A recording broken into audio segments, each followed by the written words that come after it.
Dengan bimbingan belajar Arif, pada pertemuan ini kita akan membahas kembali tentang kimia, yaitu mata pelajaran untuk anak SMA kelas 12 ya. Ini sangat penting karena di sini kita akan berbicara tentang termoelektrokimia ya. Ya, di sini kita akan jelaskan tentang peran serta daripada elektrokimia, yaitu suatu reaksi yang berlangsung di dalam rangka untuk menciptakan reaksi kimia ya. Di sini jangan lupa kami berharap tetap subscribe, like, share, dan komen agar pembelajaran bimbingan belajar secara online tetap dapat berlangsung sebagaimana yang kita lakukan seperti ini. Oke ya. Dan juga terima kasih atas subscribe, like, share, dan komen yang sudah dilakukan. Oke, di sini ada sel volta. Adalah sel yang terdiri dari dua elektrode, yaitu anode dan katode. Reaksi oksidasi terjadi di anode. Reaksi reduksinya terjadi di katode. Sel volta, kita lihat di sini ada reaksi yang terjadi pada sel volta, adalah reaksi oksidasi ya, dan reaksi reduksi ya. Karena ini adalah termasuk setengah reaksi ya. Jadi kita lihat di sini ada contoh yang mana logam Zn larut membentuk ion Zn plus ya, disertai pelepasan elektron. Akibatnya larutannya bermuatan positif ya. Kemudian untuk setengah reaksi reduksi, ion Cu2+ yang bermuatan 2 ini dari larutan CuSO4 sebagai larutan elektrolit, SO4 situ ya, diubah menjadi Cu dan ion SO4 2 sehingga larutannya akhirnya bermuatan negatif. Nah, karena bermuatan negatif, maka timbul pengendapan ya di antara kedua larutan elektrolit tersebut ya. Nah, ini dibutuhkan namanya jembatan garam. Nah, jembatan garam itu merupakan penghubung ya, agar reaksi dapat berjalan ya. Larutan garam itu jembatan garam itu terdiri dari KCl ataupun NaCl ya, itu larutan garamnya, jembatan garam maksudnya. Nah, kemudian ada aturan penulisan sel volta. Pertama, anode itu adalah elektrode negatif dan katode elektroda positif. Ini elektroda ya, boleh saja elektroda tapi bahasa Indonesianya elektroda ya. Kemudian anode ataupun anoda ditulis sebelah kiri dan katode sebelah kanan ya. Sudah. Kemudian garis tunggal, ini garis tunggal menyatakan batas zat yang mengalami oksidasi dan mengalami reduksi. Ada lagi dua garis jajar ini nanti di dalam reaksi itu dinamakan jembatan garam seperti contoh. Di sini ada Zn padat. Ini yang saya sebut tadi adalah garis tunggal ya. Kemudian ini batas. Jadi batas menyatakan batas zat yang mengalami oksidasi. Nah, kemudian di sini ada dua garis jajar ini, itu menyatakan jembatan garam. Jembatan garam. Ini antara ini juga tetap disamakan juga dengan garis tunggal. Jadi kalau saya kasih gambar ini garis tunggal ya. Ini jembatan garam ya. Oke, dari reaksi tersebut kita lihat juga bisa atau terjadi oksidasi. Zn menjadi 2+. Pada katode terjadi reaksi reduksi. Cu2+ menjadi logam Cu. Nah, di sini kita gambarkan satu bentuk bagan ya untuk anak-anak pelajar SMA. Bahwa di sini ada A, ini ada logam yang elektrolit, logam yang bisa menghantarkan arus listrik ya. Kemudian X ini muatan yang ada pada logam tersebut atau jumlah muatan logam ya. Biar dalam ini yang tadi saya bilang garis tunggal, yang ini saya bilang adalah jembatan garam. Ini juga garis tunggal pembatas ya. Bilang artinya pembatas zat yang mengalami oksidasi atau reduksi ya. Oke ya. Lanjut ke macam-macam sel Volta. Nah, di sini ada namanya sel Volta primer, yaitu sel Volta yang tidak dapat diisi kembali bila arusnya sudah habis. Ya, jadi contohnya adalah baterai kalau bahasa Indonesianya ya. Kemudian juga ada sel Volta sekunder. Sel Volta yang dapat diisi kembali bila arusnya sudah habis ya. Contoh itu adalah aki mobil ya, atau aki motor.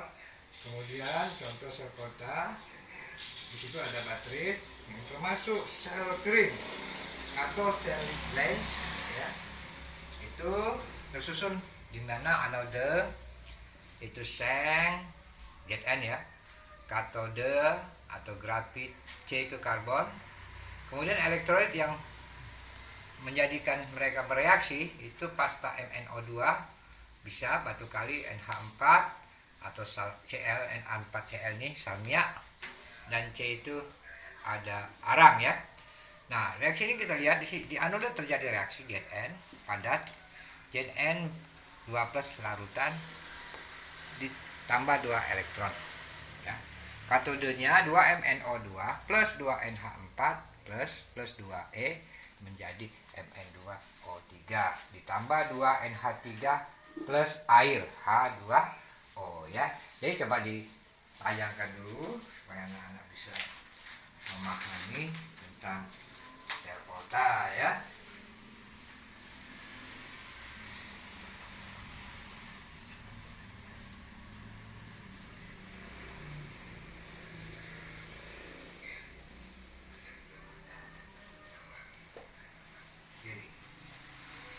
Udah?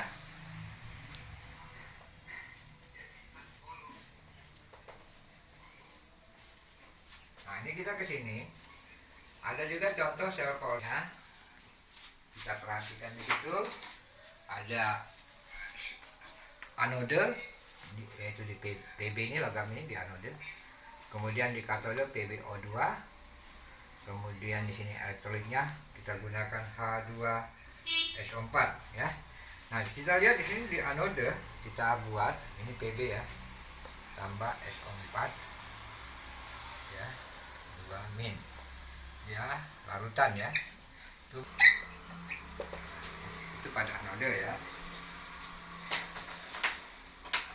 Nah, sekarang pada katode itu kita lihat di sini PbO2 dalam larutan, ini larutan ya, ditambah SO4 negatif larutannya ya, menjadi 4H plus ditambah 2 elektron ya, menjadi SO4 padat ya, ditambah dengan air 2H2O liquid ya. Nah, reaksi ini pengosongan aki ya, pengosongan aki berarti ada reaksi pengisian aki ya, reaksi pengisian aki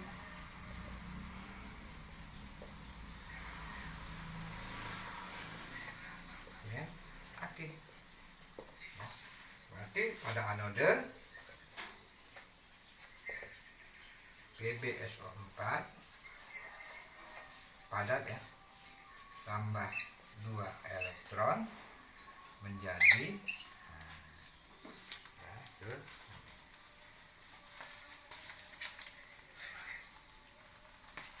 Pb padat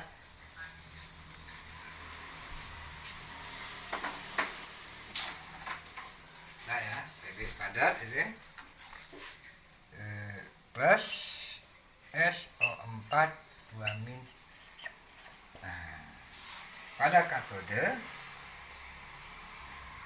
ya, Pb SO4 padat ditambah 2H2O air ya dalam bentuk liquid itu menjadi Pb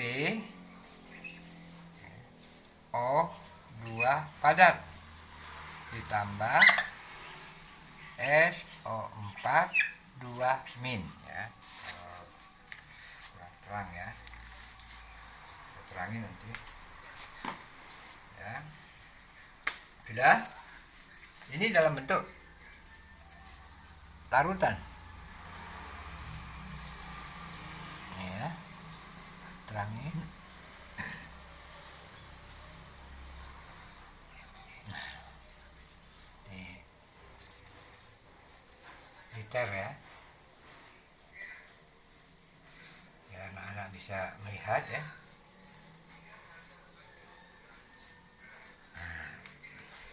Oke ya, dari situ berarti ini kita tambah plus ya, 4H plus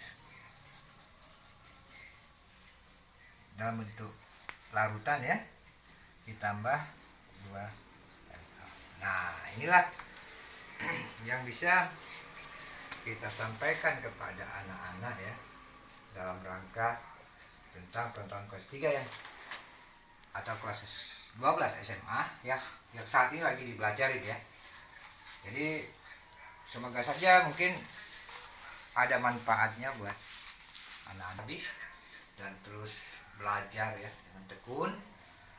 Kita gunakan media pembelajaran ini untuk kebaikan.